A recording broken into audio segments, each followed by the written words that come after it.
సమాజహితమే మనందరి లక్ష్యం కావాలి అంటూ కాళోజీ పురస్కార గ్రహీత ప్రజాకవి జైరాజ్ పిలుపునిచ్చారు. కోరుట్లులో జరిగిన Lions club international regional meet ఇప్పుడు సేవా కార్యక్రమాలకు వేదికగా మారింది. ఈ కార్యక్రమానికి ముఖ్య అతిథిగా హాజరైన జైరాజ్ గారు లయనిజం అంటేనే సేవ అని గుర్తుచేశారు. మనం ప్రకృతి ఒడిలో సేదదీరడమే కాదు, ప్రకృతికి హాని చెయ్యకుండా బతికితేనే మనిషి ప్రయాణం సజావుగా సాగుతుందని అద్భుతమైన సందేశాన్నిచ్చారు.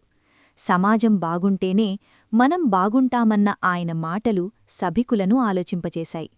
ఇక ఇదే వేదికపై రీజనల్ మీట్ చైర్పర్సన్గా వ్యవహరించిన గుంటుక సురేష్ బాబు, ప్రసన్నరాణి దంపతుల ఆలోచన అందరినీ ఆకట్టుకుంది.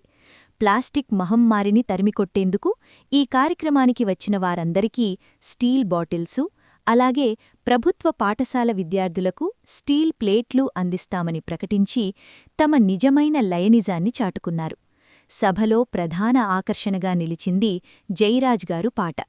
ఆయన తన గంభీరమైన గొంతుతో వందనాలమ్మా తల్లి వందనాలమ్మా అనే పాట పాడుతుంటే సభ అంతా ఒక్కసారిగా భావోద్వేగంతో నిండిపోయింది.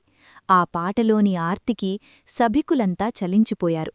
ఈ కార్యక్రమంలో ఎల్ఎన్ నాదిపెల్లి వెంకటేశ్వర్రావు, మోర భద్రేశం, గుంటుక చంద్రప్రకాష్, అనంతుల శివప్రసాద్ సహా పలువురు లయన్స్ క్లబ్ ప్రతినిధులు పాల్గొన్నారు.